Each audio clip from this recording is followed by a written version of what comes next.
నమస్కారం. ప్రతిధ్వనికి స్వాగతం. జగదీప్ ధన్ఖడ్ ప్రస్తుతం దేశం మొత్తం చర్చల్లో నలుగుతున్న పేరిది. ఇంకా 2 ఏళ్ల పదవీకాలం మిగిలుండగానే అనూహ్యంగా ఉపరాష్ట్రపతి పదవికి రాజీనామా చేశారు. ఆయన చెబుతున్న కారణం అనారోగ్యం. కానీ ఈ రాజీనామా చేసిన సమయం, అప్పటి నుంచి అధికార కూటమిలో ఊహించని మౌనం, వెంటనే ఆమోదం, చాలా వేగంగా తదుపరి పేర్లు చర్చకు రావడం. అసలు ఏమైంది? దేశంలోనే 2వ అత్యున్నత పదవిలో ఉన్న వ్యక్తి ఇలా హఠాత్తుగా తప్పుకోవడం వెనుక ఉన్నవి పూర్తిగా వ్యక్తిగత కారణాలేనా? సామాన్యుల నుంచి విశ్లేషకులు, రాజకీయ వర్గాల వరకు అందరిలో ఇదే ప్రశ్న. ఈ పరిణామాల వెనుక వేరేమైనా కారణాలున్నాయా? ఇదే అంశంపై నేటి ప్రతిధ్వని. మన చర్చలో పాల్గొంటున్న వారు చలసాని నరేంద్ర గారు, జాతీయ రాజకీయాలపై వ్యాసకర్త, గాలి నాగరాజ గారు, సీనియర్ పాత్రికేయులు, కృష్ణ ప్రదీప్ గారు, వర్తమాన అంశాల విశ్లేషకులు. ముందుగా నరేంద్ర గారు, జాతీయ రాజకీయాల్లో ఒక్కసారిగా అందరి దృష్టిని ఆకర్షించిన అంశం ఉపరాష్ట్రపతి ధన్ఖడ్ రాజీనామా. జనరల్గా అసలు ఏం జరిగి ఉండొచ్చు ఈ విషయంలో అనుకుంటున్నారు?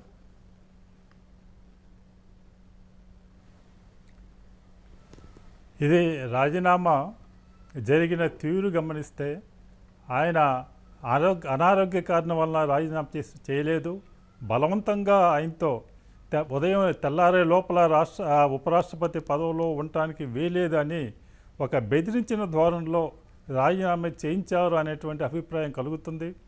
గత కొంతకాలంగా ఆయనకి, ప్రధానమంత్రికి, ఇతర ముఖ్యమైనటువంటి బీజేపీ నాయకులకి మధ్య ఈ ఏర్పడినటువంటి అగాధం పెరుగుతూ వచ్చి చివరికి నిన్న రాజ్యసభలో జరిగినటువంటి సంఘటనలు ఎమ్మటే ఆయన్ని పదవికి రాజీనామా చేయించే వరకు తీసినట్టు కనిపిస్తుంది.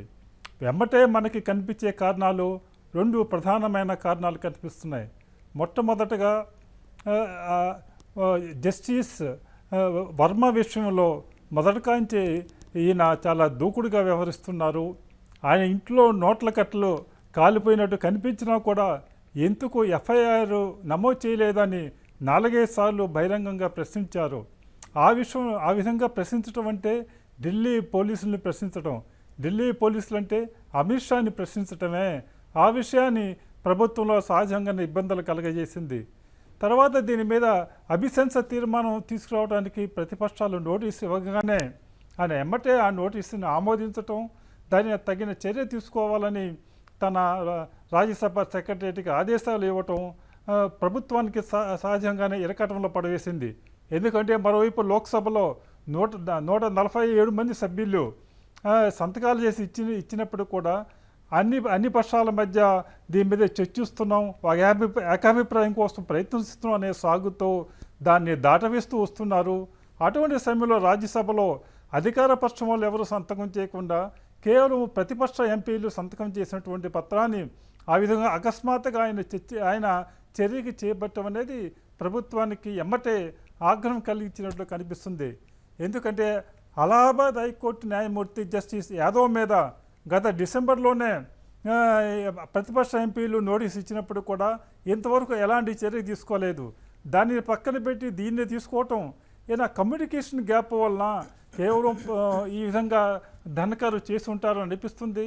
ఇది అభిషేక్ వర్మని ప్రభుత్వం కాపాడుతుంది అనే సంకేతం ప్రజల్లోకి వెళ్తుందని అధికార పక్షం భయపడినట్టు కనిపిస్తుంది. మరో రెండో కారణం, రాజ్యసభ యొక్క సమావేశాల్లో ప్రారంభం కాగానే మీరు చెప్పినట్టుగా జస్టిస్ వర్మనైతే తొలగించడానికి సిద్ధంగా ఉన్నట్లు ప్రభుత్వ వర్గాలు కూడా సంకేతాలు ఇచ్చాయి. అలాగే కిరణ్ రిజిజు కూడా మాట్లాడారు చాలాసార్లు. కానీ జస్టిస్ యాదవ్ విషయంలోనే ప్రతిపక్షాలు నోటీస్ ఇస్తే వెంటనే ధన్ఖడ్ ఆమోదించారు, అందువల్లే ఆగ్రహం వ్యక్తమై ఉండొచ్చు అనే అభిప్రాయాలు వస్తున్నాయి. యాదవ్ విషయాన్ని ఆయన ఆమోదించలేదు, ఇంకా పెండింగ్లో ఉంది, దాన్ని యాక్సెప్ట్ చేయలేదు ఆయన ఇంకా. ఓకే, అది దీన్ని కూడా ఎమ్మటే దే వాంట్ టైం పాస్. అయితే జస్టిస్ వర్మ విషయంలో అయితే సానుకూలంగానే ఉన్నట్లుగా కనిపిస్తుంది కదా, ప్రభుత్వం కూడా సానుకూలంగా ఉన్నట్టు చెబుతున్నారు. కానీ సుప్రీంకోర్టు చీఫ్ జస్టిస్ రాష్ట్రపతికి లేఖ వేసినా కూడా దాని మీద ఇంతవరకు ఎలాంటి చర్య తీసుకోవాలా ప్రభుత్వం స్పందించలేదు. ఇది ప్రభుత్వానికి సంబంధం లేదు, పార్లమెంట్లో సభ్యులు నిర్ణయించే అంశం ఉంటూ దాటవేస్తూ వస్తున్నారు. ప్రభుత్వం ఎఫ్ఐఆర్ నమోదు చేయమని కూడా నమోదు చేయట్లేదు. సుప్రీంకోర్టు ఏర్పాటు చేసిన కమిటీ నివేదిక ఇచ్చినా కూడా ఆ నివేదిక మీద కూడా చర్య తీసుకోవట్లేదు. ఇవన్నీ కూడా ఒక విధంగా ఈయన ప్రభుత్వం ఈ విషయంలో నిజాయితీతో ఉందనేటువంటి ఒక అభిప్రాయంతో ఒక ముందడుగు చర్య, తొందరపాటు చర్య తీసుకోవడం ఎంబటే ఆగ్రహం కలిగించినట్టు కనిపిస్తుంది. అంటే అంతకుముందు జరిగిన అనేక పరిణామాలు కూడా దానికి కారణం కావచ్చు. ఇది ఎంబటే నిన్న ఇది పరిస్థితికి దారితీసినట్లు కనిపిస్తుంది. నాగరాజు గారు, ఇప్పుడు రాజీనామా లేఖలో ధన్ఖడ్ చెప్పినట్టుగా కారణాలు సరైనవే అనుకుందామంటే 10 రోజుల ముందే ఆయన పూర్తి కాలం కొనసాగుతాను అని అన్నారు. ఇంతలోనే రాజీనామా వంటి పెద్ద నిర్ణయం ఏంటి అని చాలామంది ఒక అభిప్రాయం వ్యక్తం చేస్తున్నారు, ప్రశ్నలు కూడా వస్తున్నాయి. ఇప్పుడు అంతఃపుర కలహాలు కానీ అంతఃపుర కుట్రలు కానీ ఇలాగే ఉంటాయండి. లోపల ఏం జరిగేది మనకి తెలియదు, కానీ దీని మీద మనం రకరకాల చర్చలు జరుగుతూ ఉంటాయి బయట. ఇది కూడా ఇంచుమించు అంతఃపుర కుట్ర కలహము రెండు కనిపిస్తున్నట్టుగా మనకు స్పష్టంగా తెలుస్తూ ఉంది. ఇప్పుడు ఫస్ట్ ఇండికేషన్ మనకు అర్థమవుతున్నది ఏంటంటే all is not well between Jagdeep Dhankhar and Narendra Modi Amit Shah team అనే దానికి మనకు క్లియర్గా ఇండికేషన్ ఏంటంటే బీఏసీ మీటింగు జరిగింది. బీఏసీ మీటింగ్లో మొదట ఒక ఫస్ట్ హాఫ్ మీటింగ్లో మాత్రము నడ్డా గారు లీడర్ ఆఫ్ హౌస్గా ఆయన ఉన్నారు, పార్లమెంటరీ అఫైర్స్ మినిస్టర్గా ఉన్నటువంటి కిరణ్ రిజిజు గారు కూడా ఉన్నారు. సెకండ్ హాఫ్ మీటింగ్ వచ్చేటప్పటికి వీళ్ళు లేరు. వీళ్ళ కోసం వెయిట్ చేశారు కూడా ఆయన వైస్ ప్రెసిడెంట్. రాకపోయేటప్పటికి ఇంకా చివరికి ఉన్న అపోజిషన్ లీడర్స్తోనే మీటింగ్ కన్వే చేయాల్సి వచ్చింది. అంటే ఒక అధికార పక్షం ఉన్నటువంటి అధికార పక్ష నేతలే మీటింగ్ రాకుండా బీఎస్సీ మీటింగ్కి వెళ్ళిపోయారు. సో అది ఒకటి మనకు క్లియర్ ఇండికేషన్ కనిపిస్తుంది. ఏదో something is wrong, something is going on అనేది మనకు క్లియర్గా అర్థమవుతుంది. ఇది ఈ అమిత్ షాకి, నరేంద్ర మోడీకి, ధన్కర్కి ఎక్కడో తేడా ఉంది అనేది. తర్వాత చాలా ఇంతకుముందు కూడా ధన్కర్ నేపథ్యం ఏంటంటే చాలా హైలీ కాంట్రవర్షియల్ మ్యాన్. చాలా ఇందులో ముఖ్యంగా 2-3 థియరీస్ కనిపిస్తున్నాయి ఎందుకు ఇలా జరిగి ఉండొచ్చు, దీనికి కారణాలు ఏంటని. సరే, నరేంద్ర గారు చక్కగా ఆయన ఇన్సైడ్ వ్యూ ఇచ్చారు. ఆయన ఏం జరుగుతోంది, అమిత్ షాకిను ఈయనకి వచ్చిన కమ్యూనికేషన్ గ్యాప్ వల్ల ఇలా జరిగింది అనేది చెప్తున్నప్పటికీ పొలిటికల్గా కూడా జరుగుతున్న చర్చ ఏంటంటే ఒక 2-3 థియరీస్ చెప్తున్నారు. ఫస్ట్ థియరీ ఏంటంటే ఈయన రిజైన్ చేయించి అక్కడ బీహార్లో ఉన్నటువంటి నితీష్ కుమార్ని వైస్ ప్రెసిడెంట్గా తీసుకొని వస్తే కనుక అక్కడ బీహార్లో బీజేపీకి ఎక్కువ స్టేక్స్ ఉన్నాయి. ఈసారి ఫుల్ ఫ్లెడ్జ్డ్గా అక్కడ బీహార్ గవర్నమెంట్ పరిపాలించాలి అనే హై స్టేక్స్తో ఉండడం వల్ల అక్కడ ఆయన్ని తప్పించి ఉపరాష్ట్రపతిగా ఈయన చేస్తే అక్కడ మనకి ఒక వే క్లియర్ అవుతుంది. దానికోసం ఈయన రిజైన్ చేయించారని ఒక మాట చెప్తున్నారు. రెండోది ఏంటంటే ఈయన చాలా జ్యుడిషియరీతో always is rubbing with judiciary wrong shoulders. అసలు నేషనల్ జ్యుడిషియల్ అపాయింట్మెంట్స్ కమిషన్ యాక్ట్ని సుప్రీంకోర్టు రద్దు చేసినప్పుడు చాలా తీవ్రంగా సుప్రీంకోర్టు మీద విమర్శ చేశారు ఆయన. గవర్నమెంట్ వ్యూ పాయింట్కి డిఫరెంట్గా రాష్ట్రపతి, ఉపరాష్ట్రపతి, కాన్స్టిట్యూషనల్ హెడ్స్గా వాళ్ళ పరిధులు వాళ్ళకు ఉన్నప్పటికీ కూడా ఈయన చాలా దూకుడుగా జ్యుడిషియరీ ఓవర్ రీచ్ యాక్టివిజం మీద ఆయన ప్రశ్నించాడు. ఎవరెవరు పరిధులు వాళ్ళకు ఉన్నాయి పార్లమెంటరీ ప్రజాస్వామ్యంలో, సపరేషన్ ఆఫ్ పవర్స్ అంటారు. జ్యుడిషియరీకి ఉండే పవర్స్ జ్యుడిషియరీకి ఉన్నాయి, ఎగ్జిక్యూటివ్కి ఉండేవి ఎగ్జిక్యూటివ్కి ఉన్నాయి, ఈ లెజిస్లేచర్కి ఉండే లెజిస్లేచర్కి ఉన్నాయి. ఈ పరిధులు దాటి వీళ్ళు ఇట్లా రావడం అనేది ప్రజాస్వామ్యానికి చాలా నష్టం కలిగిస్తుందని గట్టిగా మాట్లాడడం కూడా జరిగింది. సో సహజంగానే ఈయనకు ఉన్న నేపథ్యం కూడా చాలా వివాదాస్పదమైన నేపథ్యం. మనం వెస్ట్ బెంగాల్లో ఆయన గవర్నర్గా మనం చూసాం. మమతా బెనర్జీతో రోజువారీ డి అంటే డి, ఆయన ఒక బీజేపీ ప్రతినిధిగా ఉన్నారని మమతా బెనర్జీ తీవ్రమైన ఆరోపణలు చేయడము, అంతకన్నా మించి అసెంబ్లీ పాస్ చేసినటువంటి బిల్స్ ఏదైతే ఉన్నాయో అవి క్లియర్ చేయకుండా మోకాలు అడ్డం వేసి అడ్డుకోవడం. ఇప్పుడు ఈయన ఏమంటున్నారంటే ప్రజాస్వామ్యంలో ప్రజల చేత ఎన్నుకోబడినటువంటి గవర్నమెంట్లను పరిపాలించడానికి ఆటంకం జ్యుడిషియరీ కలిగించకూడదు అని ఇక్కడ చెప్తూ వైస్ ప్రెసిడెంట్గా బెంగాల్ గవర్నర్గా ఏం చేశారు, అక్కడ రాష్ట్ర ప్రభుత్వం ఆమోదించినటువంటి బిల్స్ని పాస్ చేయకుండా కూర్చున్నారు. సో ఇట్లాంటి నేపథ్యం ఉన్నటువంటి మనిషి, ఈయనకు రాజకీయ నేపథ్యం కూడా కాంగ్రెస్ నుంచి బిగిన్ అయ్యారు. అసలు ఇనిషియల్గా చెప్పాలంటే దేవీలాల్ అనుచరుడు, జనతాదళ గవర్నమెంట్ ఆ పీరియడ్లో దేవీలాల్ అనుచరుడిగా రాజకీయ ప్రవేశం చేసి కాంగ్రెస్ తర్వాత ఇటు బీజేపీకి వచ్చినటువంటి నేపథ్యం ఉన్నటువంటి మనిషి ఆయన. నాగరాజు గారు, ఒకవేళ మీరు చెప్పినట్టుగా పశ్చిమ బెంగాల్ వివాదాస్పద నేపథ్యమే ఒకవేళ ఇబ్బంది అనుకుంటే ఆ తర్వాతే కదా ఆయన ఉపరాష్ట్రపతి చేశారు. అవునండి, అప్పుడు ప్రభుత్వానికి ఇబ్బంది లేదండి. మమతా బెనర్జీ పట్ల ఒక రాజకీయ వైషమ్యము, ఒక హేట్ పాలిటిక్స్ బీజేపీకిను అక్కడ మమతా బెనర్జీకి నడుస్తూ ఉంది. ముఖ్యంగా నరేంద్ర మోడీకి, అమిత్ షాకి. వాళ్ళు చేయాల్సిన పని ఇక్కడ ఏం చేశారు, అక్కడ గవర్నర్గా, అక్కడ తమిళనాడులో రవి గారు చేసినట్టుగా. సో సహజంగా అక్కడ వరకు బాగానే ఉంది.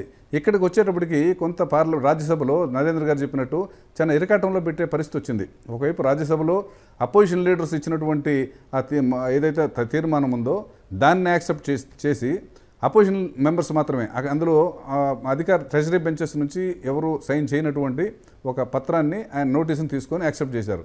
అది లోక్సభలో అది ఇంకా పెండింగ్లో ఉంది.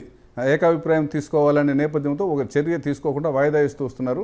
లోక్సభలో వాయిదా వేశారు, రాజ్యసభలో తీసుకున్నారు. నిజంగా అది కొంచెం ప్రభుత్వానికి గిరికాటంలో ఇబ్బంది పెట్టేటటువంటి చర్యగానే కనిపిస్తోంది. ఇది అంతర్గతంగా చెప్పాలంటే ఆ టీం ఓకే. అలాగే మీరు అన్నట్టుగా ఒకవేళ నితీష్ కుమార్ని కనుక ఉపరాష్ట్రపతి చేస్తే ఎన్నికల ముందు ముఖ్యమంత్రి స్థానంలో ఉన్న వ్యక్తిని తొలగించి ఆ రకంగా వాళ్ళ మధ్య సంబంధాలు చెడిపోయే అవకాశం, రాజకీయంగా నష్టం జరిగే అవకాశం లేదంటారా? ఎట్లా ఇప్పుడు నితీష్ కుమార్ ఆయన బీజేపీ మనిషి కాదు కదా. నితీష్ కుమార్ బీజేపీ మనిషి కాకపోయినా ముఖ్యమంత్రి స్థానంలో ఉన్న వ్యక్తిని ఎన్నికల ముందు తొలగించి వేరే పదవులకు పంపిస్తే ఆ రకంగా ప్రజలు వేరేగా అర్థం చేసుకునే అవకాశం లేదా? ఏం అర్థం చేసుకునే అవకాశం లేదు. ఎందుకనంటే అక్కడ నితీష్ కుమార్ అనేవాడు ఒక రైలు ఇంజినే కానీ పెట్టెలన్నీ కూడా వేరే పెట్టెలతో నడవాల్సిందే. ఇంజిన్ మాత్రమే నితీష్ కుమార్. సో నితీష్ కుమార్ని అక్కడ ఒప్పించి కన్విన్స్ చేసి బీహార్ ఎలక్షన్స్ తర్వాత ఆయన ఇక్కడ తీసుకొని వచ్చే అవకాశం ఉపరాష్ట్రపతిని చేస్తే బీజేపీ ప్రజెన్స్ అక్కడ పెరిగే అవకాశం, దాని ఫుట్ ప్రింట్ బలంగా బీహార్ రాజకీయాల మీద ఉంటుంది. అక్కడ మనం నిజంగా చెప్పాలంటే ఒక పెద్ద ప్రజాదరణ కలిగినటువంటి నాయకుడు ఆయన. కానీ ఆయనకు మిగతా బేస్ లేదు. క్రమంగా ఆయన పార్టీకి కానీ మిగతా ప్రభుత్వ పనితీరులో కానీ ఆయన హోల్డ్ తగ్గిపోతూ ఉంది. సో ఈ నేపథ్యంలో ఆయన కేంద్రానికి పంపించి ఉపరాష్ట్రపతి పదవి ఇస్తే అక్కడ బీహార్లో తనకు రాజకీయంగా వాళ్ళ ఎత్తుగడలు జరిగే అవకాశం ఉంటుందని అనుకునే అవకాశం కనిపిస్తూ ఉంది. కేపీ గారు, ఇప్పుడు పార్లమెంట్ సమావేశాలకు ముందో లేకపోతే అయిపోయిన తర్వాత ఈ రాజీనామా చేయించడం ఆయన చేయడమో జరిగి ఉండొచ్చు. కానీ ఉన్న పళంగా ఒక్కసారిగా ఈ పదవి నుంచి తప్పించడం లేకపోతే ఆయన తప్పుకోవడం ఎందుకు ఈ నిర్ణయం తీసుకున్నారు అన్నది ఒక ప్రశ్నగానే ఉంది ఇప్పటికీ. మామూలుగా మనం దీన్ని రాజ్యాంగ పరంగాను రాజకీయ పరంగాను రెండు కోణాలను చూడాల్సి ఉంటుందండి. రాజ్యాంగ పరంగా చూసినప్పుడు ఆర్టికల్ 67B ప్రకారం ఉపరాష్ట్రపతి ఎప్పుడైనా సరే రాజీనామా చేయొచ్చు. దానికి ఆమోదించడానికి ఇంత స్పెసిఫిక్ టైం అనేది ఏమీ లేదు. సో అది రాజ్యసభ సమావేశాలు అంటే పార్లమెంట్ సమావేశాలు మొదలవడానికి ముందు లేకపోతే తర్వాత లేకపోతే మధ్యలో ఎప్పుడైనా చేయొచ్చు. అండ్ కాబట్టి ఈ నేపథ్యంలో ఈ కాన్స్టిట్యూషనల్ పరంగా చూసినప్పుడు ధన్ఖడ్ గారు మొదటి వ్యక్తి కాదు, చివరి వ్యక్తి కూడా కాకపోవచ్చు అంటే రాజీనామా చేసే విషయం. గతంలో వివి గిరి గారు కూడా 1969లో రిజైన్ చేయడం జరిగింది. అప్పుడు ఆయన ఉద్దేశం వేరే. అప్పుడు ఆయన ఉద్దేశం ఏంటి? అప్పుడు రాష్ట్రపతిగా ఉన్నటువంటి జాకీర్ హుస్సేన్ గారు పదవిలో ఉండగా మరణించడం జరిగింది.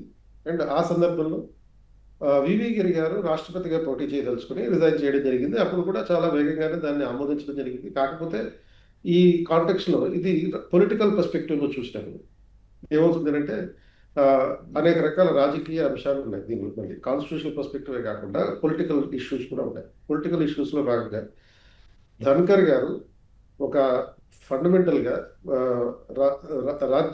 రాజ్యసభకి సంబంధించినటువంటి అధ్యక్షుడిగా వ్యవహరించడం అంటే ఉపరాష్ట్రపతి రాజ్యసభ అధ్యక్షుడిగా వ్యవహరించడం జరుగుతుంది. కాబట్టి ఈ రాజ్యసభ అధ్యక్షుడిగా వ్యవహరిస్తున్నటువంటి నేపథ్యంలో కొంత డిప్లొమాటిక్గా కాకుండా పూర్తిగా పొలిటిసైజ్డ్ పర్స్పెక్టివ్లో ఆయన తన అభిప్రాయాలు వ్యక్తం చేసేవారు.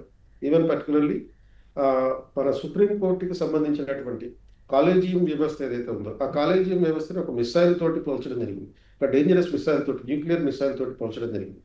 దాన్ని ఇప్పటిదాకా మీరు రద్దు చేయకుండా ఏం చేస్తున్నారని చెప్పి ఆయన మొదటి సమావేశం రోజునే, అధికారం చేపట్టినటువంటి మొదటి సమావేశం రోజునే రాజ్యసభ సభ్యులందరినీ ఆల్మోస్ట్ బెదిరించినంత నేపథ్యంలో మాట్లాడడం జరిగింది. కాబట్టి ఇటువంటి డైమెన్షన్స్ అంటే ఇది ఒక ఉదాహరణ. ఇలాంటి ఉదాహరణలు అనేక రకాలుగా ఉన్నాయి. ప్రస్తుతం బీజేపీ తనకున్నటువంటి పార్టీ కీలకమైనటువంటి సభ్యుల్లో వీళ్ళందరూ డిప్లొమాటిక్గానే మాట్లాడుతున్నారు కానీ స్ట్రైట్ ఫార్వర్డ్గా మాట్లాడతారు. అండ్ ఈ నేపథ్యంలో వెంటనే ఈ రాజ్యసభ చైర్మన్గా లేకపోతే ఉపరాష్ట్రపతిగా రాజీనామా చేసినటువంటి నేపథ్యంలో ఎప్పుడైనా దాన్ని అంగీకరించవచ్చు, తిరస్కరించడం జరుగుతుంది. ఇప్పుడు రాజ్యాంగం లాంటి ఒక కీలకమైనటువంటి వ్యక్తి రాజీనామా చేసినప్పుడు వెంటనే ఆమోదించాలి. ఆ నేపథ్యం కూడా మనం చూడాలి. కాబట్టి రాజీనామా చేస్తాను అనేటటువంటి బెదిరింపులతోటి బీజేపీ అనే పొలిటికల్ పార్టీ యాక్సెప్ట్ చేయట్లేదు. ఎందుకంటే ఇది ఫండమెంటల్గా ఇన్స్టిట్యూషనలైజ్ పార్టీ. ఓకే, మళ్ళీ వద్దాం సార్. నరేంద్ర గారు, ఇప్పుడు జగదీప్ ధన్ఖడ్ రాజకీయ ప్రస్థానం, ఆయన ఎదుగుదల, అలాగే బీజేపీలోకి ఎంటర్ అవ్వడం, ఇక్కడ వరకు ఉపరాష్ట్రపతి వరకే ఆయన ప్రయాణం, వీటన్నిటి గురించి ఒకసారి చెప్తారా? ఆయన మొదటగా ఒక గ్రామీణ నేపథ్యంలో రైతు కుటుంబంలో పుట్టి న్యాయవాది అయిన తర్వాత దేవిలాల్కి శిష్యుడిగా రాజకీయాల్లో ప్రవేశించాడు ఆయన. ఒక ఢిల్లీలో ఒక దేవిలాల్ నిర్వహించే బహిరంగ సభకి జనతాదళ్ అప్పటి సమయంలో ఈయన ఒక 500 ట్రాక్టర్లో జనాన్ని తీసుకొచ్చేసరికి ఆయన ముచ్చటపడి తన కుటుంబ సభ్యుడిగా ఆయన ఆదరించి 89లో ఎన్నికల్లో లోక్సభ సీట్ ఇచ్చారు. అప్పుడు ఆయన జనతాదళ్ ఎంపీగా గెలిచారు. గెలిచిన తర్వాత విపి సింగ్ ప్రభుత్వంలో ఉన్నారు, చంద్రశేఖర్ ప్రభుత్వంలో మంత్రిగా పనిచేశారు. ఆ తర్వాత ఆయన ఎందుకునో ఈయన సహజంగా అధికారం ఎటుంటే ఆ పార్టీలో ఉండేటువంటి తత్వంగా కనిపిస్తుంది. ఎందుకునో వాజ్పేయి ప్రభుత్వంలో ఆయనకి అవకాశం దక్కలేదు. కానీ యూపీఏ ప్రభుత్వం రంగానే తర్వాత కాంగ్రెస్లో చేరారు. కాంగ్రెస్లో ఎమ్మెల్యేగా ఉన్నారు. దాదాపు 10-11 ఏళ్ళు కాంగ్రెస్లో ఉన్న తర్వాత బీజేపీ అధికారంలోకి వచ్చే ముందు 2013లో బీజేపీలో చేరారు. బీజేపీలో మొదట లీగల్ సెల్ కన్వీనర్గా ఉండి ఆ తర్వాత బెంగాల్ గవర్నర్గా వెళ్ళారు. గవర్నర్ నుంచి ఉపరాష్ట్రపతిగా వచ్చారు. అనేది ఏ పదవిలో కూడా ఎమ్మెల్యేగా మాత్రమే పూర్తిగా 5 ఏళ్ళు ఉన్నారు. అక్కడ ఎంపీగా కానీ లేకపోతే గవర్నర్గా కానీ ఉపరాష్ట్రపతి కానీ పూర్తికాలం ఉండలేకపోయారు, కారణాలు ఏవైనప్పుడు కూడా. కేంద్ర మంత్రిగా కూడా విపి సింగ్ మధ్యలో ఈయనతో కోపం వచ్చి క్యాబినెట్ నుంచి తీశారు. ఆ విధంగా ఆయన ఒక వివాదాస్పదంగా ఏదో ఒకటి కొంచెం మనిషి జరుగుతూ వస్తున్నారు. ఆయన గ్రాస్ రూట్లో కన్నా ఎక్కువగా ఢిల్లీ వ్యవహారం, ఒక న్యాయవాదిగా ఢిల్లీ వ్యవహారంలోనే ఆరితేరినట్టు కనిపిస్తుంది. ఈ రాజకీయంగా ఆ విధంగా ఆయన ఎప్పుడు కూడా నిత్యం వార్తల్లో ఉండే విధంగా వివాదాస్పదమైన ప్రకటనలు ఇవ్వడంతో ఆయన నాయకుడి పట్ల ఆయన చాలా అంకిత భావంతో కమిటెడ్గా పనిచేస్తున్నా కూడా వాళ్ళ నాయకులను కూడా ఇబ్బందుల్లో గురిచేసే విధంగా అనేక సందర్భాల్లో వ్యవహరిస్తూ వచ్చి ఇప్పుడు ఉపరాష్ట్రపతిలో ఉన్నప్పుడు కూడా ఆ హోదాకి ఉపరాష్ట్రపతిగా మొదటి రోజే ఆయన ఇందాక చెప్పారు నాగరాజు గారు, న్యాయవాదులకు సంబంధించిన బిల్లు జ్యుడిషియల్ అకౌంట్ బిల్లుని విమర్శించడం ద్వారా అనేకమైనటువంటి వివాదాస్పద ప్రకటనలు చేసి ప్రభుత్వాన్ని ఇబ్బందులు పడవేస్తూ వచ్చారు. Okay sir. నాగరాజు గారు, ఇప్పుడు నరేంద్ర గారు చెప్పినట్టు ఒకసారి ధన్ఖడ్ గారి ప్రొఫైల్ పరిశీలిస్తే రాజకీయ నేపథ్యమే కాదు, అలాగే సుప్రీంకోర్టు న్యాయవాదిగా కూడా ఆయన చాలా అనుభవం సాధించినటువంటి వ్యక్తి. ఆయన జర్నీ పైన మీ పరిశీలన ఏంటి? అదే జనరల్గా ఏంటంటే ధన్ఖర్ గారు ఒక అవుట్ స్పోకెన్ లీడర్ అండి. ఆయన అవుట్ స్పోకెన్ లీడరు. ఒక పార్టీ ఫ్రేమ్లో ఇమిడియేట్ అటువంటి మనస్తత్వం లేదండి ఆయనకి.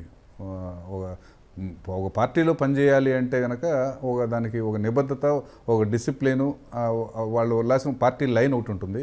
బీజేపీలో అయితే పార్టీ లైన్ కన్నా కూడా అక్కడ ఉన్నటువంటి అమిత్ షా, నరేంద్ర మోడీ గారు వీళ్ళ వేవ్ లెంగ్త్లో లోబడి పని చేయాలి. అది మళ్ళీ వేరే ఇంకొక రకమైనటువంటి సపరేట్ లేయర్ ఆఫ్ సిస్టమ్. ఈ 2 లేయర్లలో ఇమ్మడలేకపోతే కనుక ధన్ఖరే గారు కాదు ఎవరైనా కానీ కష్టమండి.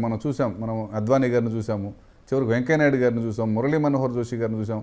వెంకయ్యనాయుడు గారిని అయితే వైస్ ప్రెసిడెంట్గా వచ్చిన మనిషిని రాష్ట్రపతి కానికుండా రకరకాల కారణాలు ఏమైనా చెప్పచ్చు. మనం రాష్ట్రపతిగా ఒక మహిళ, ట్రైబల్ ఆదివాసీ మహిళను తీసుకొని రావాలి, కారణం ఏదైనా చెప్పచ్చు. కానీ సహజంగా వాళ్ళ వేవ్ లెంగ్త్ నుంచి సెట్ కాకపోతే ఎటువంటి వాళ్ళని తీసి అవతలపడేస్తారండి బీజేపీలో. సో ధన్ఖర్ గారి మనస్తత్వం ఏంటంటే విప్ అనే సిస్టమ్ని ఆయన వ్యతిరేకించారండి. పార్టీ విప్, పార్లమెంట్లోనూ చట్టసభల్లోనూ విప్ ఉండడం ఇది ప్రజాస్వామ్యానికి వ్యతిరేకం, నియంతృత్వం. ఇది ప్రజలు ఒక అసెంబ్లీకి, పార్లమెంట్కి ఎందుకు పంపిస్తారంటే తన అభిప్రాయాన్ని వ్యక్తం చేయమని ప్రజల తరపున. విప్పిస్తే ఓ పార్టీ లైన్ నువ్వు కట్టుబడి ఉండాలి, లేదంటే నేను సస్పెండ్ చేస్తాం అని బెదిరించడం అనేది ఇది పార్లమెంటరీ ప్రజాస్వామ్యానికి విప్ అనేది వ్యతిరేకం అని మాట్లాడినటువంటి అరుదైన నాయకుల్లో ధన్ఖర్ గారు కూడా. సో ఆయన నేపథ్యం అలాంటిదండి ఇది. ఓకే నాగరాజు గారు, అలాగే ఇప్పుడు ఇంత అవుట్ స్పోకెన్గా ఉన్నటువంటి ధన్ఖడ్ అలాగే పార్టీలో చేరిన తక్కువ సమయంలోనే ఆయనకి గవర్నర్ కావచ్చు, ఉపరాష్ట్రపతి పదవి కావచ్చు, ఇలాంటివన్నీ బీజేపీ ఎలా ఇచ్చింది? ఎలా ఇచ్చిందంటే ఆ వేవ్ లెంగ్త్లో అప్పటి వరకు పని చేయగలిగారండి. వాళ్ళు మెప్పు పొందగలిగే పరిస్థితి వరకు బాగానే ఉంటుందండి. రాజుగారి దగ్గర మనము ఆయన అనుగ్రహం ఉన్నంత వరకు బాగానే ఉంటుందండి.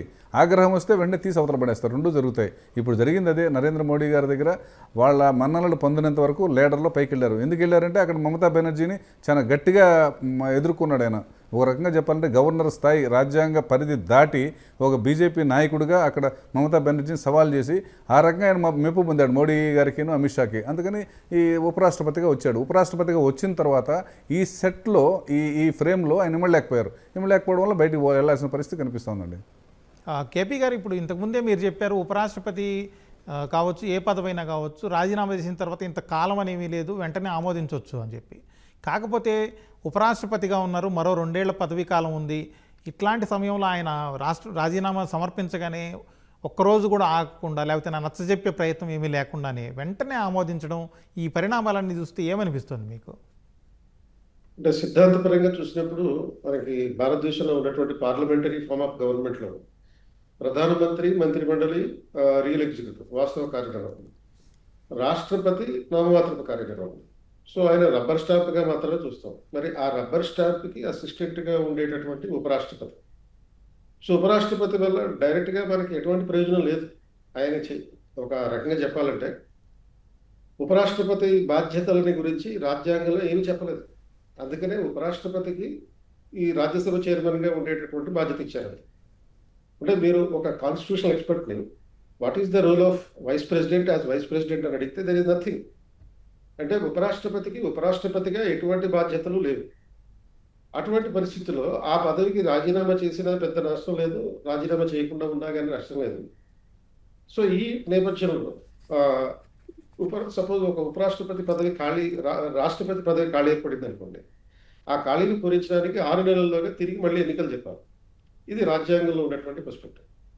బట్ ఉపరాష్ట్రపతి పదవి ఖాళీ ఏర్పడితే, అంటే ఇట్లా రాజీనామా చేయడం వల్ల కావచ్చు, లేకపోతే గతంలో కృష్ణకాంత్ గారి లాంటి వ్యక్తి పదవిలో ఉండగా మరణించడం లాంటి పరిస్థితి కావచ్చు, లేకపోతే తొలగించడం వల్ల కావచ్చు, ఖాళీ ఏర్పడితే ప్రత్యామ్నాయంగా ఎటువంటి అరేంజ్మెంట్లు లేవు.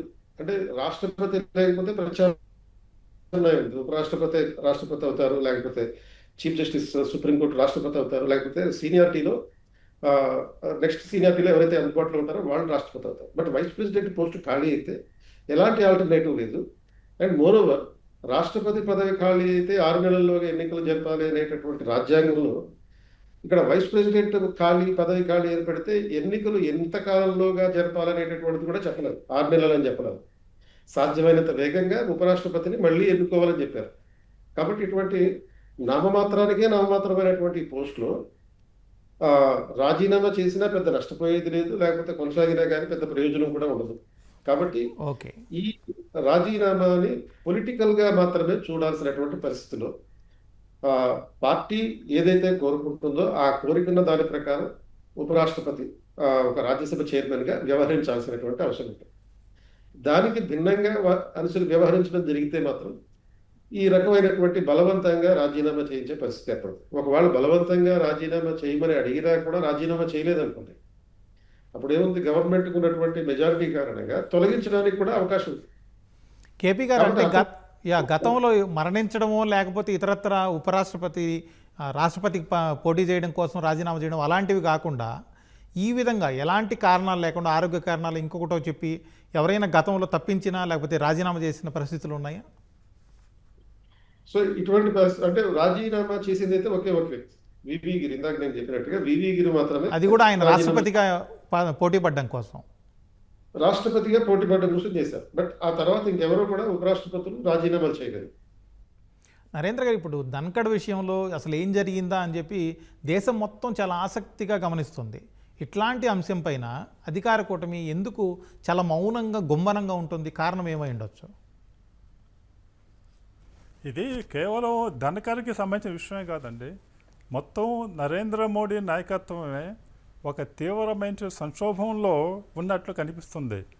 గత సంవత్సరం లోక్సభ ఎన్నికల్లో 400 సీట్లు వస్తాయని 240కి పరిమితమైన తర్వాత అప్పటి నుంచే జరుగుతున్న పరిణామాలు వరుసగా రేపు 75 ఏళ్ళకే ఆయన పెట్టినటువంటి అనధికార నిబంధన ప్రకారం గద్దె దిగాలని ఒక పక్కన ఒత్తిడి పెరుగుతూ ఉండటం, పరిపాలనా పరంగా విధానపరంగా ఎటువంటి ఒక స్పష్టత లేకపోవటం, ఒక పక్షవాతం వచ్చినట్టు ప్రభుత్వం వ్యవహరిస్తుంటాం, అనేక పరిణామాలతో ఒక అసహనంతో అది ఉంది ప్రభుత్వం మీద. అది అన్ని ఫలితంగానే ఇది కనిపిస్తుంది. ముఖ్యంగా నిన్న పార్లమెంట్లో పహల్గామ్ గురించి, ఆపరేషన్ సింధూర్ గురించి చర్చ జరగాలి ముందు అని ప్రతిపక్షాలు పట్టుబట్టడం, దానికి 16 గంటల సేపు లోక్సభలో చర్చకి ఆహ్వానించడం అనేది ప్రధానమంత్రికి ఆగ్రహాన్ని గురి చేసింది అనేటువంటి ఒక కథనం వినిపిస్తుంది. ఆయన ఆపరేషన్ సింధూర్ గురించి మాట్లాడడానికి సిద్ధంగా ఉన్నారు, కానీ పహల్గామ్ ఉగ్రదాడి మీద చర్చ జరగడానికి వివరంగా సిద్ధంగా లేరనేటువంటి వార్తలు వినిపిస్తున్నాయి. కాబట్టి దానివల్ల ప్రభుత్వం ఆత్మరక్షణలో పడుతుంది, అనేక విషయాలకి సమాధానాలు చెప్పాల్సి ఉంటుంది, వీటికి సిద్ధంగా లేరు. ఆ తర్వాత 70,000కి దిగాలనే ఒత్తిళ్లు రావటం, ఇంకో విధంగా అంతర్జాతీయంగా భారత్ దాదాపు ఈనాడు ఒంటరిగా తయారైపోయి మనకన్నా పాకిస్తాన్ అనేక మంది మిత్ర దేశాలను పొందగలగటం, అనేక దేశాల నుంచి మద్దతు కనగలపటం, మొట్టమొదటిగా సైనికాధికారులు ఒక విధం ప్రభుత్వాన్ని మీద ఒక విధమైనటువంటి భిన్నమైనటువంటి వ్యాఖ్యలు చేయటం. ఎందుకంటే చైనా, పాకిస్తాన్, బంగ్లాదేశ్ కనుక కలిస్తే వ్యూహాత్మకంగా రక్షణ పరంగా భారతదేశం ఇబ్బంది ఎదుర్కోవాల్సి వస్తుందని సిడిఎఫ్ చౌహాన్ బహిరంగంగా వ్యాఖ్యలు చేశారు. అంతేకాదు ఆపరేషన్ సింధూర్లో మనం కేవలం ఒక పాకిస్తాన్తో కాదు, చైనా, టర్కీతో కూడా పోరాడాము, వాళ్ళు వెనకాల నుంచి నడిపించారు. మన ఆయుధాల మూమెంట్స్ గురించి, మన సైన్య కదలికల గురించి పాకిస్తాన్కి ఖచ్చితమైన సమాచారాన్ని చైనా వాళ్ళు చేరజేశారు. దానివల్ల ఇంకా యుద్ధం కనుక కొనసాగుంటే మనం ఇబ్బంది పడేవాళ్ళం అన్నట్టు కూడా ఆయన వ్యాఖ్యలు చేశారు. ఇవన్నీ కూడా ఈ ప్రభుత్వం అసలు ఏం జరుగుతుంది, వ్యూహాత్మకంగా మన ప్రపంచ నాయకత్వం అనుకుని, విశ్వగురువు అనుకునే విధంలో మనం ఒంటరిగా అయిపోతున్నామా?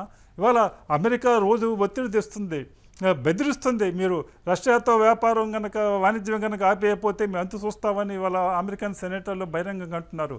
ఇవన్నిటి కూడా ప్రభుత్వం సమాధానం చెప్పలేని పరిస్థితుల్లో ఉండటం. అదేవిధంగా నరేంద్ర మోడీ గారు ఇంకా ఎన్నికల ప్రచారం చేసిన ఓట్లు ఏ మేరకు వస్తాయి అనేటువంటి అనుమానం ఏర్పాటు చేసి మహారాష్ట్రలో కానీ హర్యానా ఎన్నికల్లో కానీ ఆయన పరిమితంగా మాత్రమే పరిచయం చేయటం, ప్రచారం చేయటం, ఇవన్నీ కూడా ప్రభుత్వాన్ని ఒక ఇరకాటంలో పడేస్తున్నాయి. అటువంటి పరిస్థితుల్లో ఈ ధనకర్ ఉదంతం మీద ఎవరు మాట్లాడడానికి సిద్ధంగా లేరు. అసలు గత సంవత్సరం ఎన్నికల తర్వాత ఇప్పటి వరకు బీజేపీ ఎంపీల సమావేశం జరగల. సరైనగా ఏదైనా సంకీర్ణ ప్రభుత్వం ఉంటే ఆ పార్టీ యొక్క ఎంపీలు సమావేశమై నాయకుడిని ఎన్నుకుంటే వాళ్ళు మిగతా పార్టీలు సపోర్ట్ ఇస్తారు. ఇక్కడ ఎన్డీఏ ఎంపీలు ఈ మోడీని నాయకుడిని ఎన్నుకున్నారు, బీజేపీ ఎంపీలు విడిగా కలవాల. ఇప్పటి వరకు బీజేపీ ఎంపీలు సమావేశం ఏర్పాటు చేస్తే కనీసం 50 మంది ఎంపీలు ప్రభుత్వ విధానాలను ప్రశ్నించడానికి సిద్ధంగా ఉన్నారనేటువంటి వార్తలు వినిపిస్తున్నాయి. నరేంద్ర గారు అంటే వాళ్ళందరినీ అవాయిడ్ చేసే ప్రయత్నం చేస్తున్నారు. నరేంద్ర గారు, మీరు అన్నట్టుగా ఒకవేళ నరేంద్ర మోదీ నాయకత్వానికి గనక బీజేపీలో కానీ కూటమిలో, వాళ్ళ ఎన్డీఏ కూటమిలోనూ ఇతరత్ర సవాళ్ళు ఎదిరించే పరిస్థితి ఎవరైనా ఉంటే, ఒక్కరైనా ఎవరైనా బహిరంగంగా మాట్లాడారో? అలాంటి పరిస్థితి ఉందా అసలు? అలాంటి పరిస్థితి లేనప్పుడు ఎందుకు ధనకడ్ విషయంలో, నిజంగా కనుక మీరు అన్నట్టుగా అలాంటి పరిస్థితి ఉంటే ధనకడ్ విషయంలో ఎవరో కూడా మాట్లాడేవాళ్ళు కదా? ఎవరు లేరు. ఎవరు ఒకవేళ అలాంటి పరిస్థితి ఉంటే ధనకడ్ విషయంలో మాట్లాడేవాళ్ళు కదా? అంటే ధనకర్కి మద్దతు ఉందా లేదనేది విషయం. ధనకర్ విషయం కూడా కేవలము బీజేపీకి దూరంగా ఉన్న జాతులను దగ్గర తీసుకోవడం కోసం, వాళ్ళ మద్దతు పొందడం కోసం ఉపరాష్ట్రపతి చేశారు. ఆయన మమతా బెనర్జీతో ఆయన ఏ విధంగా ఇబ్బందులు చేస్తారో పార్లమెంట్లో కూడా ఆయన అంత ముందున్న వెంకయ్యనాయుడు గారు ఉపరాష్ట్రపతిగా ఉంటూ రాజ్యసభలో కేవలం అందరితో తను మంచిగా ఉండాలనే విధంగా ఒక విధమైనటువంటి కోఆర్డినేషన్గా వ్యవహరించి తన ఇమేజ్ పెంచుతున్నారు. కానీ బీజేపీ ఏజెండాని రాజ్యసభలో ఆయన ప్రతిధ్వనింపలేదని అసంతృప్తి ఉండేది బీజేపీలో. ఆ విధంగా ధనకర్ బీజేపీ ఏజెండా కోసం అనుకూలంగా అనుకుంటూ అనేక వ్యాఖ్యలు చేశారు. 4 నెలల క్రితమే మన ఏప్రిల్లో రాష్ట్రపతి గవర్నర్ల యొక్క బిల్లులు పాస్ చేయడానికి 3 నెలల గడువును సుప్రీంకోర్టు జడ్జిమెంట్ ఇస్తే మీరెవరు ఆ జడ్జిమెంట్ ఇవ్వడానికని బహిరంగంగా విమర్శించారు ఈయన. ఆ విధంగా చేస్తున్నప్పుడు కూడా ధనకర్ అనేనైనా యాక్సిడెంటల్గా ఈ యొక్క పరిస్థితుల్లో బలైనట్టు అనిపిస్తుంది. ఆయన కావాలని చేసినప్పుడు కూడా కాదు. నాగరాజు గారు, ఇప్పుడు ప్రధాన ప్రతిపక్షం కాంగ్రెస్ చాలా ప్రశ్నలు లేవనెత్తుతుంది. ఆరోగ్య కారణాల మించి ఇంకా ఏదో వెనకుంది, దానివల్ల ఈ రాజీనామా చేశారు అని అంటుంది. ఈ రాజకీయ చర్చల మీద మీ అభిప్రాయం ఏంటి? ఇప్పుడు దానికన్నా ముందు ఆరోగ్యం అనే దాని మీద మనం మాట్లాడాలంటే చాలా మనకు సుదీర్ఘమైన చరిత్ర, రాజకీయ చరిత్ర ఉందండి. ఆరోగ్య కారణం అని చెప్పి నాయకుల్ని తొలగించడం. మనకు మావో చైనా విప్లవ రథసారథి అయినటువంటి మావోని అక్కడ ఉన్నట్టు పాలిట్ బ్యూరోలో తొలగించేశారు, చెప్పబెట్టకుండా తొలగించేసి ఈయన ఆరోగ్యం బాగలేదు, మావో గారు బతికుండడం చైనాకి అవసరము, చైనా విప్లవ సారథిగా ఈ పదవిలో కొనసాగలేకపోతున్నారు, ఆయన ఆరోగ్యంగా ఉండడానికి తప్పిస్తున్నాము అన్నారు. ఆయన ఒక 6 నెలలు అలా కామ్గా ఉండి ఏం మాట్లాడకుండా యాంగ్సీ అనే నదిని యువతల నుంచి అవతలకి ఈది పడేశాడు. ఈది పడేసి ఏం మాట్లాడుకుని ఇంటికి వెళ్ళిపోయాడు. దాని అర్థం ఏంటంటే, బాబు నేను I'm fit enough physically and health wise, ఇక్కడ కుట్ర ఉంది, ఈ కుట్రలో నన్ను దింపేశారని. సో ఇక్కడ కూడా కుట్ర అనేది ఖచ్చితంగా కనిపిస్తోంది. మనకేమి అదేమి కనపడిన అంశం ఏమీ కాదు. మనకు క్లియర్గా ఇంతకుముందు మన ఈవెంట్స్ అన్నీ జరిగితే, ఆ రోజు జరిగినటువంటి ఈవెంట్స్ అన్నీ చూస్తే ప్రధానమంత్రి ఆయన రిజిగ్నేషన్ ఆమోదం కూడా ఎంత ఫాస్ట్గా అయిందో, ఎంత క్విక్గా అయింది, టక టక టక టక ఆమోదం చేసేసారు. సో ఇది ఒక రకంగా ఇది కాంగ్రెస్ సహజంగానే దీన్ని అవకాశంగా తీసుకొని ఏదో ఎంబరాస్ చేయాలనే ప్రయత్నం చేయడం ప్రతిపక్షంగా సహజంగా చేస్తుంది. డన్కడ్ నేపథ్యం అదండి, వివాదాస్పద నేపథ్యం ఉన్నప్పుడు కాంగ్రెస్ దాన్ని ఎన్కాష్ చేసుకోవాలని చూడడం సహజమే కదా. Okay sir. కేపీ గారు ఇప్పుడు ఒక రాష్ట్రానికి గవర్నర్గా చేయడం వేరు, దేశానికి ఉపరాష్ట్రపతిగా అలాగే పెద్దల సభ చైర్మన్గా ఉండడం వేరు. అసలు ఈ రోల్లో ధన్కడ్ ఏ విధంగా ఉన్నారు, ఆయన మీ అబ్జర్వేషన్ ఏంటి, ఉపరాష్ట్రపతికి ఏ విధంగా చేశారు? సో ఒక రకంగా చెప్పాలంటే ప్రాక్టికల్గా చూస్తే ఉపరాష్ట్రపతి కన్నా గవర్నర్ ఎక్కువ పవర్ఫుల్. అంటే ఆర్డర్ ఆఫ్ ప్రెసిడెన్స్ అనేది ఒకటి ఉంటుంది. ఆర్డర్ ఆఫ్ ప్రెసిడెన్స్ ప్రకారం ఉపరాష్ట్రపతి రాష్ట్రపతి తర్వాత హోదా అయినప్పటికీ కూడా కొన్ని సందర్భాల్లో రాష్ట్రపతికి కూడా లేనటువంటి అధికారాలు గవర్నర్కి ఉన్నాయి. అంటే లైక్ డిస్క్రిషనరీ పవర్స్ అంటాం. ఆ డిస్క్రిషనరీ పవర్స్ గవర్నర్ కూడా, రాష్ట్రపతికి కూడా ఉండవు, గవర్నర్కి ఉంటాయి. ఇక ఉపరాష్ట్రపతికి ఇందాక చెప్పినట్టుగా అసలు ఎటువంటి రోలు రాజ్యాంగం ద్వారా లేదు, ఓన్లీ ఒక రాజ్యసభ చైర్మన్గా మాత్రమే ఉంటుంది. అండ్ ఆ పొజిషన్ అనేది స్పీకర్తో సమానంగా ఉంటుంది. సో ఈయన రాజ్యసభ అధ్యక్షుడు అయిన తర్వాత వ్యవహార శైలి ఏదైతే ఉంటుందో అది కొంతవరకు ఏకపక్షంగానే జరిగింది. అంటే ఏకపక్షంగా అంటే అధికార పార్టీకి అనుకూలంగాను, లేకపోతే ప్రభుత్వానికి అనుకూలంగా ఏదైనా మాట్లాడితే దాన్ని వ్యతిరేకించడం గాను, లేకపోతే పర్టికులర్గా ఈయన మొదటి సమావేశంలో రోజులోనే సుప్రీంకోర్టు మీద చేసినటువంటి తీవ్రమైన వ్యాఖ్యలు అండ్ పర్టికులర్గా మన కాలేజియం వ్యవస్థ మీద చేసినటువంటి కొటేషన్ స్టేట్మెంట్స్ ఏవైతే ఉన్నాయో కొంతవరకు మన సెపరేషన్ ఆఫ్ పవర్స్ థియరీని దెబ్బతీసే విధంగా ఉంటుంది. అంటే సెపరేషన్ ఆఫ్ పవర్స్ అంటే అధికారాలని లెజిస్లేచర్, ఎగ్జిక్యూటివ్, జ్యుడిషియరీ మధ్య వేరు చేసేటటువంటి పద్ధతి. సో ఈ మూడు కూడా ఎగ్జిక్యూటివ్, లెజిస్లేచర్, ఎగ్జిక్యూటివ్, జ్యుడిషియరీ అనేవి కీ రోల్స్ ప్లే చేస్తాయి ఒక డెమోక్రటిక్ సిస్టంలో. సో ఈ ప్రజాస్వామ్య వ్యవస్థలో మరి చర్చల ఆధారంగా పరిపాలన జరగాలి, కానీ ఇటువంటి ఆధిపత్య ధోరణుల ఆధారంగా చర్చలు జరిగితే అక్కడ పరిపాలన జరిగితే కుదరదు. సో ఇటువంటి నేపథ్యంలో ఇప్పుడు సపోజ్ కొన్ని బిల్స్ అప్రూవ్ చేయించే విషయంలో, అంటే ఫర్ ఎగ్జాంపుల్ మన క్రిమినల్ యాక్ట్స్ ఉన్నాయి. అంటే దట్ ఇండియన్ పీనల్ కోడ్ స్థానంలో, లేకపోతే క్రిమినల్ ప్రొసీజర్ కోడ్ స్థానంలో వచ్చినటువంటి భారతీయ సాక్షి, ఇండియన్ ఎవిడెన్స్ యాక్ట్ స్థానంలో కొత్తగా వచ్చినటువంటి ఈ మూడు చట్టాలని, కొత్త చట్టాలని, ఏదైతే భారతీయ న్యాయ సంహిత, ఇటువంటి చట్టాలు ఏవైతే ఉన్నాయో అవి ఆమోదింపచేసే ప్రక్రియలో చాలామంది ఎంపీలు, రాజ్యసభ ఎంపీలని ఈయన సస్పెండ్ చేసి మరి వాటిని అప్రూవ్ చేయించడం జరిగింది. అంటే ప్రతిపక్ష నాయకుల్ని, ప్రతిపక్ష సభ్యుల్ని సస్పెండ్ చేసి మరి వీటిని అప్రూవ్ చేయించడం జరిగింది. సో ఇటువంటి కొన్ని విషయాల్లో ప్రభుత్వానికి అనుకూలంగా పనిచేశారనేటటువంటి ఒక వాదన ఉంది. అట్ ద సేమ్ టైం అయితే ఈ మధ్యకాలంలో వస్తున్నటువంటి ఈ పరిస్థితుల నేపథ్యంలో ప్రభుత్వ అభిప్రాయాలకి, ఈయన అభిప్రాయాలకి ఒక సమైక్యత, ఏకరూపత కుదరడం లేనటువంటి పరిస్థితి.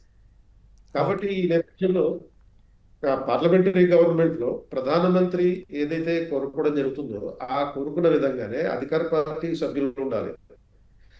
అదేవిధంగా ఈ రాష్ట్రపతి వ్యవహరించాలి, ఉపరాష్ట్రపతి వ్యవహరించాలి. సో రాష్ట్రపతికి, ప్రధానమంత్రికి కానీ కాన్ఫ్లిక్ట్ వస్తే రాష్ట్రపతి పదవి నుంచి తప్పుకునేటటువంటి పరిస్థితి ఏర్పడుతుంది. అటువంటిది ఉపరాష్ట్రపతి ప్రధానమంత్రికి లేకపోతే మిగతా మంత్రి మండలికి విరుద్ధంగా వ్యవహరించేటటువంటి ప్రయత్నం జరిగితే కంపల్సరీగా తప్పుకోవాల్సినటువంటి పరిస్థితి ఏర్పడుతుంది. కనుక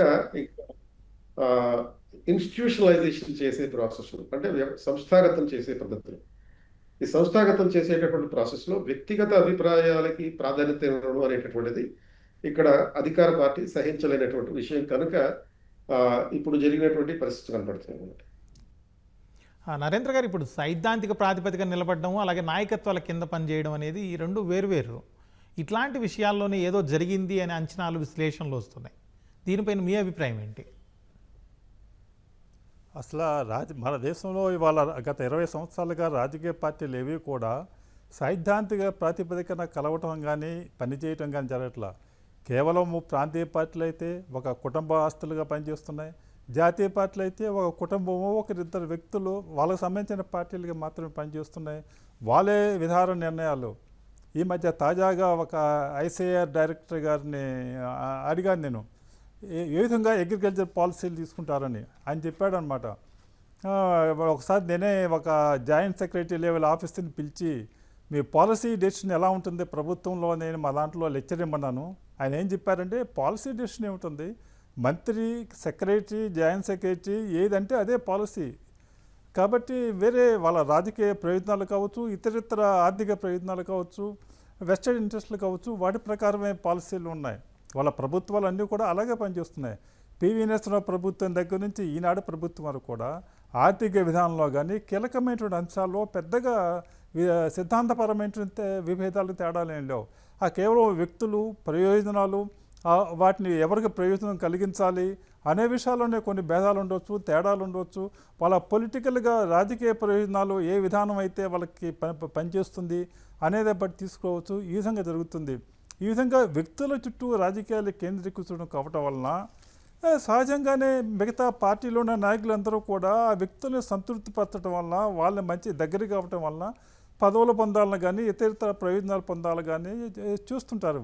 వాళ్ళ కేంద్ర మంత్రివర్గంలో కానీ రాష్ట్రాల మంత్రివర్గంలో కానీ పనిచేసే వాళ్ళు ఎవ్వరూ కూడా చాలామంది 90% స్వతంత్రించి విధానపరమైనటువంటి నిర్ణయాలు తీసుకునేటువంటి, దాని గురించి చర్చించేటువంటి స్వతంత్రం ఉన్న వాళ్ళు ఎవరు లేరు. వాళ్ళందరూ కూడా కొన్ని ఒక హిడెన్ ఫోర్సెస్, కొన్ని శక్తులు పిఎంఓ ఆఫీస్లోనో సీఎం ఆఫీస్లోనో అక్కడ కొందరు వెస్టెడ్ ఇంట్రెస్ట్లు విధానాలు రూపొందిస్తే వాటికి అనుకూలంగా పనిచేయటం జరుగుతుంది. ఈ విధంగా మన దేశం ఇవాళ ఆ విధంగా విధానపరమైనటువంటి పాలసీ పారాలసిస్ ఎదుర్కొంటుందని అరుణ్ శౌరి అన్నారు దీన్ని. అదేవిధంగా ఇటువంటి పరిస్థితుల్లో ధన్కర్ కూడా ఈ సిస్టంలో ఆయన బాగానే ఇమిడాడు. ఇప్పుడు వరకు కూడా ఆయన ఎవరైతే తన పార్టీ పనిచేసే పార్టీ ప్రయోజనాల్లో అనుగుణంగా, నాయకుల ప్రయోజనాలు అనుగుణంగా వ్యవహరించారు.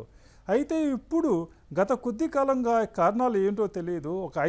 గత డిసెంబర్లోనే ఆయన మీద ఇంపీచ్మెంట్ మోషన్ ఇచ్చారు ప్రతిపక్షాలు. ఇంతవరకు మన దేశ చరిత్రలో ఉపరాష్ట్రపతి మీద ఎవరు ఇవ్వలేదు. దాన్ని కేవలం సాంకేతిక కారణాల వలన తిరస్కరించారు, ఆమోదించకుండా. ఆ తర్వాత ఆయన క్రమంగా అపోజిషన్ వాళ్ళతో సన్నిహితంగా ఉంటున్నారు. నిన్న రాజ్యసభలో మల్లికార్జున ఖర్గేకి చాలా ఎక్కువసేపు ప్రభుత్వాన్ని విమర్శించి ప్రసంగించేటువంటి అవకాశం ఇచ్చారు. అదే సమయంలో జేపీ నడ్డా ఒక మాట అన్నాడు నిన్న రాజ్యసభలో, నేను చెప్పింది మాత్రం ఇక్కడ రికార్డ్ అవుతుంది, ప్రతిపక్షాలు ఎంత మాట్లాడిన రికార్డు కాదు ఇక్కడ అంటూ అలాగే చైర్ని ధిక్కరించే విధంగా, అవమానపరిచే విధంగా అన్నారు. అటువంటి పరిస్థితుల్లో ఏదో సమ్ గ్యాప్ ఏర్పడి ఈ గత కొద్ది నెలలుగా అంతర్గతంగా ఏదో జరుగుతుంది, అది ఇవాళ బయటపడినట్టు కనిపిస్తుంది. నాగరాజు గారు, ఏదేమైనప్పటికీ ఉపరాష్ట్రపతి లాంటి ఒక అత్యున్నతమైన స్థానంలో ఉన్న వ్యక్తి అకస్మాత్తుగా వైదొలగడం అంటే ఆయన వారసుడి ఎంపిక కూడా కొంత సవాల్తో కూడుకున్న విషయమే కావచ్చు. ఇప్పుడు ఎన్డీఏ ముందున్నటువంటి ఎంపిక అవకాశాలు ఏంటి, ఎవరికి అవకాశం దక్కే పరిస్థితి కనిపిస్తుంది? నాకు తెలిసి సవాళ్ళు ఏముందండి, ఎన్డీఏలో ఈరోజు బలమైనటువంటి పార్టీ బీజేపీ, అందులో బలమైన నాయకులు అమిత్ షా, నరేంద్ర మోడీ. వాళ్ళు ఏమి చెప్తే అది జరిగే పరిస్థితి ఉంది తప్ప క్యాండిడేట్ని ధిక్కరించే పరిస్థితి ఏముంటుందండి. ఇంతకుముందు జరిగినటువంటి రాష్ట్రపతి ఎన్నికలు చూసాం మనం. జగన్మోహన్ రెడ్డి గారు ప్రతిపక్షంలో ఉన్నారు 2019లో. మన వెంకయ్యనాయుడు గారు వైస్ ప్రెసిడెంట్గాను, అంతకుముందు రాష్ట్రపతిగా ఉన్నటువంటి మనిషికి ఎలక్షన్లు జరిగినప్పుడు చంద్రబాబు నాయుడు గారు ఒకే అభ్యర్థిని బలపరిచారు, ఈయన జగన్మోహన్ రెడ్డి గారు కూడా ఒకే అభ్యర్థిని బలపరిచారు. ఎందుకంటే కేంద్రంలో బలమైన నాయకత్వం ఉన్నప్పుడు ఆ నాయకత్వానికి ధీటుగా వేరే లైన్ తీసుకొని వెళ్ళే పరిస్థితి వేరే పార్టీలకి లేనప్పుడు కూటమిలో ఉన్నటువంటి భాగస్వాములకి అబ్జెక్ట్ చేసే అవకాశం అయితే ఉండే అవకాశమే ఉండదు. అట్లాంటి సవాలుగా నేను అనుకోవడం లేదు. కానీ ఇది ఒక రాజకీయ కోణం నుంచి అక్కడ వైస్ ప్రెసిడెంట్గా ఎంపిక చేస్తే, బీహార్లో చేస్తే అక్కడ రాజకీయంగా మనం లబ్ధి పొందుతామా, కేరళలో చేస్తే అక్కడ ఉన్నటువంటి లెఫ్ట్ కాంగ్రెస్ డామినేషన్ ఉన్నటువంటి రాష్ట్రంలో మన విజిబిలిటీ పెరుగుతుందా అనే రాజకీయ కారణాలు ఎత్తుక్కొని ఉపరాష్ట్రపతిని చేసే అవకాశం ఉంటుంది తప్ప సవాల్ ఉంటుందని నేనైతే అనుకోవడం లేదు. తర్వాత రెండో అంశం ఇప్పుడు మొత్తం కీలకంగా క్రక్స్ ఆఫ్ ది డిస్కషన్లో ఎందుకు ఇలా తొలగించాల్సిన పరిస్థితి వచ్చింది ఆకస్మికంగా అనే దాని మీద అదే కేంద్ర బిందువై డిస్కషన్ జరుగుతూ ఉంటే ఒక మాట చెప్పాలని నాకు అనిపించింది. ఏమిటంటే గ్యాప్ అయితే ఉన్నమాట నిజం. గ్యాప్ ఉంటే ఒక రాజ్యసభకి చైర్మన్గా ఉన్న మనిషికిను అధికార పక్షానికి గ్యాప్ ఉంటే ఏం జరుగుతుంది?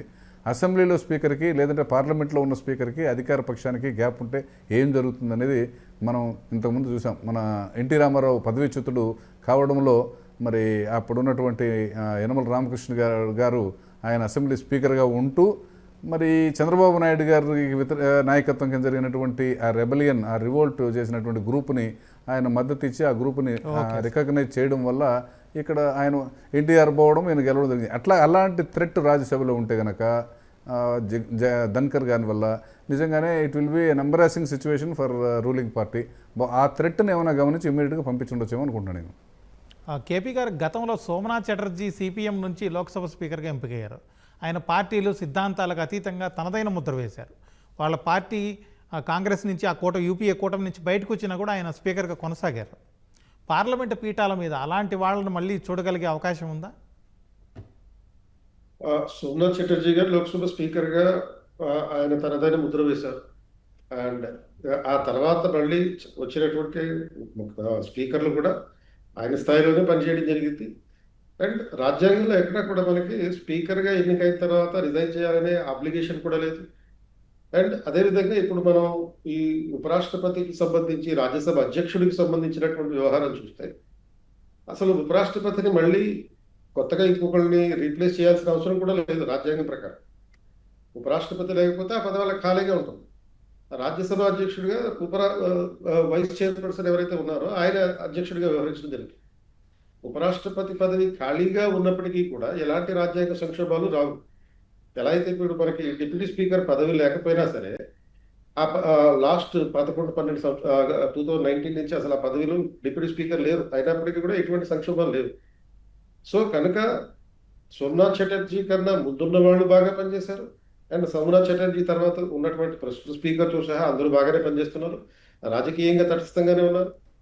అండ్ కంపల్సరీగా రిజైన్ చేయాలి, తమ పార్టీకి రిజైన్ చేయాలనే అప్లికేషన్ లేదు. ఈ అప్లికేషన్ అనేది మనకి ఓన్లీ బ్రిటన్లో ఉన్నటువంటి పార్లమెంట్లో హౌస్ ఆఫ్ కామన్స్లో ఏదైతే ఉంటుందో దాంట్లో మాత్రమే ఈ అప్లికేషన్ ఉంటుంది. Once you are a speaker you have to resign your party అని చెప్పి. అది ఇండియాలో అప్లికేషన్ కాదు. బట్ తటస్థంగా వ్యవహరించడంలో మాత్రం ప్రతి స్పీకర్ కూడా కీలకమైనటువంటి పాత్ర నిర్వహించడం జరిగింది. స్వతంత్ర ప్రతిపత్తితోనే పనిచేయడం జరిగింది. ఓకే, సాధ్యమైనంత వరకు అంటే ఈ స్పీకర్ని రాజ్యసభ చైర్మన్ లేకపోతే వైస్ చైర్పర్సన్ ఎవరైతే ఉంటారో వీళ్ళు సాధ్యమైనంత వరకు రాజకీయ తటస్థతని పాటిస్తూనే పనులు చేయడం జరిగింది. ఇప్పుడు సపోజ్ మనకు ఇంతకు ముందు ఉన్నటువంటి రాజ్యసభ అధ్యక్షుడు లేకపోతే ఉపరాష్ట్రపతి అయినటువంటి శ్రీ వెంకయ్య నాయుడు గారు, సో ఆయన ఎంత తటస్థంగా పనిచేశారు. అండ్ ఆయన పనిచేసినంత క్రియాశీలకంగా కానీ వేగంగా నిర్ణయాలు తీసుకునే విషయాలు కానీ నాకు గతంలో ఎటువంటి ఎగ్జాంపుల్స్ కనపడలేదు. అంటే అగ్రెసివ్గా ఉండేవారు కానీ అగ్రెషన్ అనేది ఎప్పుడు చూపించేవారు కాదు. అంటే వేగంగా నిర్ణయాలు తీసుకునేవారు కానీ దాడులు చేసే విధంగా ఇటువంటి పద్ధతిలో వ్యక్తిగత కోపతాపాలు లేకపోతే ఆవేశాలు పడేటటువంటి పద్ధతిలో కాకుండా చాలా నిజాయితీగా పనిచేయడం జరిగింది వెంకయ్య నాయుడు గారు. సో అటువంటి వాళ్ళు అంటే ఓన్లీ సోమనాథ్ చటర్జీ మాత్రమే మనకి ఏకైక స్పీకర్ కాదు అంత నిజాయితీగా పనిచేసే వాళ్ళు. స్పీకర్ గారి నుంచి మొదటి స్పీకర్ అయినటువంటి జీవి మౌలంకర్ గారి నుంచి తీసుకుంటే ఆ తర్వాత ఇప్పుడు ప్రస్తుతం ఉన్నటువంటి స్పీకర్తో సహా అందరూ ఉత్తమంగానే పనిచేయడం జరిగింది. అండ్ ఆ రాజకీయ తత్వాన్ని కూడా పాటించడం జరిగింది. నరేంద్ర గారు, ఇప్పుడు చివరిగా చెప్పండి, ఈ పరిస్థితుల్లో ఉపరాష్ట్రపతిగా ఏ రాష్ట్రం నుంచి ఎవరికి అవకాశం ఉండొచ్చు? మీ అంచనాలు ఏంటి పరిశీలన ప్రకారం? అంటే దానికి అంతగా మనం ఊహించడం కష్టం అండి. ఉన్న వాళ్ళ రాజకీయ అవసరాల ప్రకారం ఎమ్మటే వాళ్ళు బీహార్ ఎలక్షన్ బీజేపీ వాళ్ళ ప్రతిష్టాకరంగా ఉంది. మిగతా ఏ రాష్ట్రంలో ఓడినా గెలిచినా కూడా పెద్దగా రాజకీయంగా ఇబ్బంది లేదు. కానీ బీహార్లో కనుక ఇప్పుడు ఉన్న పరిస్థితుల్లో ఇవాళ ఎన్డీఏ గెలవటం అసంభవం అని అందరూ చెప్తున్నారు. వాళ్ళు అన్ని సర్వేలు చెప్తున్నాయి, అందరూ కూడా చెప్తున్నారు. దానికి ప్రధాన కారణం అంటే నితీష్ కుమార్ యొక్క పరిపాలన అనేది ఇప్పటివరకు ఏదే అడ్వాంటేజ్గా ఉందో అదే అతను పరిపాలించలేకపోతున్నాడు. అతని పరిపాలన పట్ల ప్రజల్లో తీవ్ర వ్యతిరేకత ఏర్పడింది అనే అభిప్రాయం ఉంది. నితీష్ కుమార్ని తప్పించి కాకుండా బీజేపీ సొంతంగా పోటీ చేసేటువంటి అక్కడ అవకాశం కూడా లేదు. ఇలాంటి పరిస్థితుల్లో ఇప్పుడున్న వైస్ చైర్మన్ చేస్తారా, లేకపోతే ఇప్పుడు కేపీ గారు చెప్పినట్లు ఈ బీహార్ ఎలక్షన్ వరకు ఈ ఉపరాష్ట్రపతి ఎన్నికల్ని జరపకుండా వాయిదా వేస్తారా? చూడాలి. వాళ్ళ అవకాశాలు అనేక రకాల పేర్లు వాళ్ళ వినిపిస్తున్నాయి. Okay sir, thank you sir. ఇది వాళ్ళ ప్రతిధ్వని. నమస్కారం.